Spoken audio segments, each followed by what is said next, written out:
नमस्कार. या नवीन व्हिडिओच्या माध्यमातून पुन्हा आपलं सर्वांचं स्वागत करतो. तर पहा टी किंवा सीटेटची नेमकी पात्रता काय आहे. जे विद्यार्थी डी किंवा बी एडला पहिल्या वर्षामध्ये असतील किंवा सेकंड इयरमध्ये असतील तर त्यांना पात्र केलं जातं का. तर पहा या संदर्भात NCTने एक महत्त्वाचं असं पत्रक काढून क्लॅरिफिकेशन केलं आहे. म्हणजे असे बरेच विद्यार्थी असतात की जे फर्स्ट इयरमध्ये असतात आणि त्यांना सीटेट द्यायची असते, परंतु ते सीटेट देऊ शकत नाही. कारण या ठिकाणी आपण जे काही ॲपियर्ड आहे, ॲपियर्ड या शब्दाचा अर्थ हा घेतो की या ठिकाणी ते शेवटच्या वर्षामध्ये पाहिजे किंवा पहिल्या वर्षाचा निकाल लागला पाहिजे किंवा शेवटच्या वर्षामध्ये असायला पाहिजे आणि त्यांचा रिझल्ट येणं बाकी असावं. परंतु या ठिकाणी NCTने या संदर्भामध्ये एक महत्त्वाचं असं या ठिकाणी क्लॅरिफिकेशन केलं आहे. तर ज्याचा या ठिकाणी सर्वोच्च न्यायालयाने सुद्धा या ठिकाणी निर्णय दिलेला आहे. तर या संदर्भातच माहिती आपण या ठिकाणी बघणार आहोत की नेमके या ठिकाणी जे ॲपियर्ड विद्यार्थी आहेत ते नेमके कोणते आहेत आणि कोणते विद्यार्थी या ठिकाणी TET किंवा सीटेट परीक्षा देण्यासाठी पात्र असतील.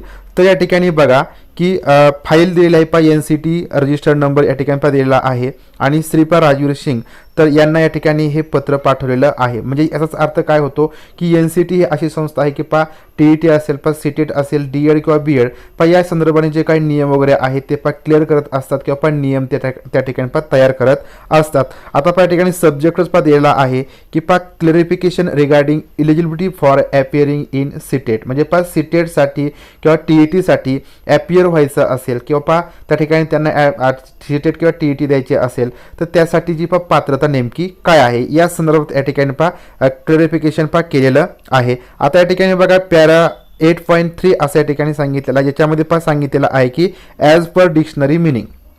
तर या ठिकाणी डिक्शनरीमधून याचा ठिकाणी अर्थ होतो की जो काय परिशिंग हा शब्द असतो, परिशिंग म्हणजे या ठिकाणी आपण म्हणूया ॲपियरिंग किंवा या ठिकाणी जो कोर्स चालू असतो तो मीन्स अंडर गोईंग. म्हणजे या ठिकाणी परिशिंगचा अर्थ काय होतो डिक्शनरी अनुसार की अंडर गोईंग म्हणजे या ठिकाणी एखादी प्रक्रिया चालू आहे किंवा एखादा कोर्स चालू आहे. अँड ऑर प्रोसिडिंग फर्दर म्हणजे या ठिकाणी आपण तो कोर्स करण्यासाठी या ठिकाणी पाठपुरावा करत आहोत. Therefore a candidate who has been admitted in any of the TTC म्हणजे काय teacher training course and undergoing the teacher training course म्हणजे TTC can be said to be pursuing such teacher training course and shall be eligible to appear in the TET examination.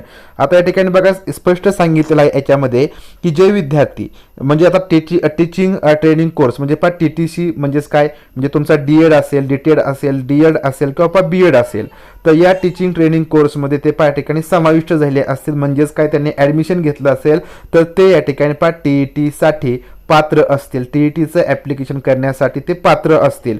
आता या ठिकाणी त्यांनी irrespective कारण सांगितलं की irrespective of the fact that whether by the last date specified for filling up the online form for TET examination he has in fact appeared in the examination of the concerned teacher training course and the result is awaited. म्हणजे या ठिकाणी असं म्हटलं जातं की या ठिकाणी बघा ज्यावेळेस आपण ॲप्लिकेशन करतो तर त्यावेळेस त्या अर्जामध्ये किंवा त्या ॲप्लिकेशनमध्ये एक अट सांगितलेली असते की ॲपियर्ड म्हणजे असे विद्यार्थी ॲप्लिकेशन करण्यासाठी पात्र असतील की जे विद्यार्थी या ठिकाणी शेवटच्या वर्षामध्ये असतील आणि त्यांचा रिझल्ट येणं बाकी आहे.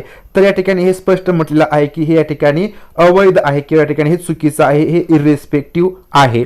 आता या ठिकाणी बघा की pursuing the requisite teacher training course is sufficient to make such a candidate eligible to appear in the TET examination. म्हणजे या ठिकाणी स्पष्ट म्हटलेलं आहे की जे विद्यार्थी या ठिकाणी पर्सिंग असतील म्हणजे त्यांचा कोर्स चालू आहे. म्हणजे लक्षात घ्या की तुम्ही DEDला ॲडमिशन घेतलं, BEdला ॲडमिशन घेतलं की तुम्ही या ठिकाणी तो कोर्स पर्सिंग करता म्हणजे तुम्ही तो कोर्स पूर्ण करण्यासाठी पाठपुरावा करत असतात. तर असे जे काही विद्यार्थी असतील ते सर्व विद्यार्थी या ठिकाणी TETला बसण्यासाठी किंवा सीटेटला बसण्यासाठी पात्र असतील. Therefore on a fair reading of clause 5.2 of the NCT guidelines.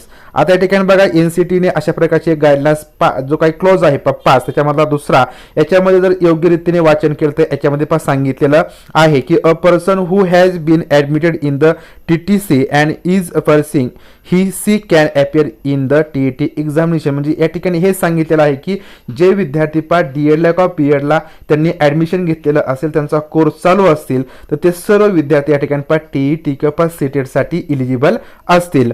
आता या ठिकाणी परत पॅरा 8.4 त्याच्यामध्ये काय म्हटलेलं आहे की therefore it is clear that the respective appearance here in whose appointments were challenged were eligible to appear in the TET examination at the time they were pursuing the concerned TTC. Thus, we hold that the decision of the High Court to the aforesaid extent is not sustainable. The impugned orders of High Court are accordingly modified to the aforesaid extent. तर म्हणजे या ठिकाणी काय म्हटलं की हायकोर्टने अशा प्रकारचा निर्णय दिला होता की या ठिकाणी जे विद्यार्थी लास्ट इयरमध्ये असतील किंवा ज्यांचा रिझल्ट येणं बाकी आहे तर तेच या ठिकाणी पात्र असतील. तर या ठिकाणी हा जो काही हायकोर्टचा निर्णय होता तर हा निर्णय या ठिकाणी सर्वोच्च न्यायालयाने थोडक्यात आपण म्हणूया की तो रद्दबातल केला. की या ठिकाणी क्लिअरली म्हटलेलं आहे की असे जे विद्यार्थी असतील की ज्यांचं फर्स्ट इयर चालू आहे त्यांनी TET उत्तीर्ण केले आहे किंवा सीटेट उत्तीर्ण केले आहे म्हणजे ते त्या ठिकाणी ॲप्लिकेशन करून ते उत्तीर्ण झाले असतील तर अशा विद्यार्थ्यांना या ठिकाणी इलिजिबल करण्यात यावं. कारण या ठिकाणी हा जो काही मॅटर आहे हा मॅटर अशा प्रकारचा आहे की या ठिकाणी जी काही DSSB एक्झामिनेशन असते टीचरची तर टीचर व्हॅकन्सीसाठीची तर त्या ठिकाणी असे काही विद्यार्थी होते की त्यांनी फर्स्ट इयरमध्ये असताना सीटेट एक्झामिनेशन दिली होती आणि ज्यावेळेस त्यांचं डॉक्युमेंटेशन व्हेरिफिकेशन त्या ठिकाणी करण्यात आलं तर त्यावेळेस असे विद्यार्थी आढळले की ते फर्स्ट इयरमध्ये असताना सीटेट एक्झामिनेशन पास झाले होते. त्याच्यामुळेच या ठिकाणी NCT कडून तर DSSBने तर हे या ठिकाणी जे क्लॅरिफिकेशन आहे ते मागितलेलं होतं की अशा विद्यार्थ्यांना या ठिकाणी पात्र करावं की नाही आणि त्यांनी अशा प्रकारच्या ठिकाणी क्लॅरिफिकेशन दिलेलं आहे की ते विद्यार्थी या ठिकाणी पात्र आहेत.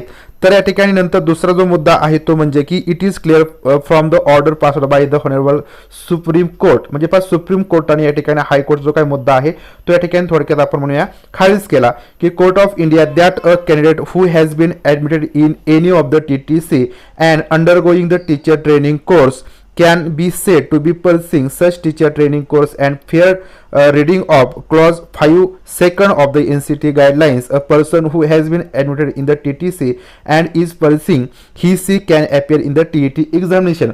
म्हणजे या ठिकाणी क्लिअरली म्हटलेलं आहे की सुप्रीम कोर्टाने क्लिअरली म्हटलेलं आहे की जे विद्यार्थी ॲडमिशन घेतील फर्स्ट इयरला त्यांचा कोर्स या ठिकाणी चालू असेल ते पर्सिंग म्हणून गणले जातील आणि ते या ठिकाणी TET किंवा सीटेटसाठी पात्र असतील ते या ठिकाणी सीटेट किंवा TET परीक्षा देऊ शकतात. आणि त्याच्यानंतर तिसरा मुद्दा या ठिकाणी त्यांनी क्लिअर केला आहे की वर जे काय क्लॅरिफिकेशन दिलेलं आहे त्याच्यावरून या ठिकाणी हे स्पष्ट होतं in view of above it is clarify that a fair reading of clause 5(2) of the NCT guidelines a person who has been admitted in TTC and is pursuing he are eligible for appearing in TET examination if otherwise eligible as per extant guidelines of TET circulated on 11/2/2011 as amended from time to time and notification laid down by NCT regarding minimum qualifications as amended from time to time. तर म्हणजे या ठिकाणी हेच म्हटलेलं आहे की तर ते विद्यार्थी या ठिकाणी निकालाची प्रतीक्षा करत असो ते फर्स्ट इयरमध्ये असो किंवा या ठिकाणी त्यांनी फर्स्ट इयरची परीक्षा उत्तीर्ण केली असेल सेकंड इयरच्या परीक्षेमध्ये ते उत्तीर्ण करण्याची ते वाट पाहत असेल म्हणजे रिझल्ट त्यांचा आलेला नसेल तर या ठिकाणी काही मॅटर करत नाही.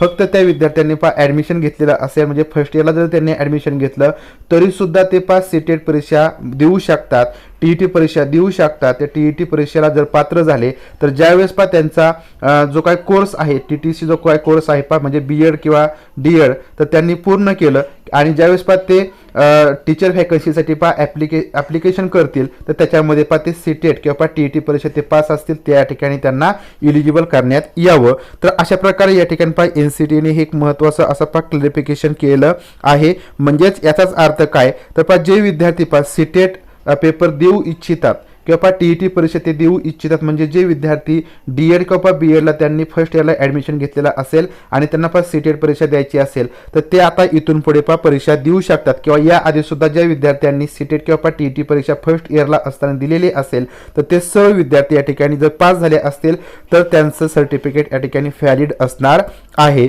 म्हणजेच या ठिकाणी हा महत्त्वाचा असा या ठिकाणी मुद्दा आहे. कारण बऱ्याच विद्यार्थ्यांना BEd किंवा DEdला ॲडमिशन घेतल्यानंतर सुद्धा सीटेट किंवा TET देण्याची इच्छा असेल तर ते आता इथून पुढे देऊ शकतात. आता या ठिकाणी इथून मागे फक्त सेकंड इयरला जे विद्यार्थी होते त्यांनाच चान्स होता परंतु आता या ठिकाणी सीटेट किंवा TET सुद्धा याच्यामध्ये बदल करेल आणि जे विद्यार्थ्यांनी डीएडला किंवा बीएडला ॲडमिशन घेतलेलं असेल तर त्यांना सुद्धा सीटेट किंवा टीईटी परीक्षा देता येणार आहे. तर अशा प्रकारे आपण या व्हिडिओच्या माध्यमातून सीटेट किंवा टीईटी परीक्षेसाठीची पात्रता नेमकी काय आहे या संदर्भातील एनसीटीने जी काही क्लॅरिफिकेशन केलं आहे तर त्याची माहिती आपण या व्हिडिओच्या माध्यमातून पाहिली आहे. व्हिडिओ तुम्हाला आवडला असेल, माहितीपूर्ण वाटला असेल तर व्हिडिओ लाईक करा, व्हिडिओ शेअर करा. भेटूया पुढील व्हिडिओच्या माध्यमातून. तोपर्यंत धन्यवाद.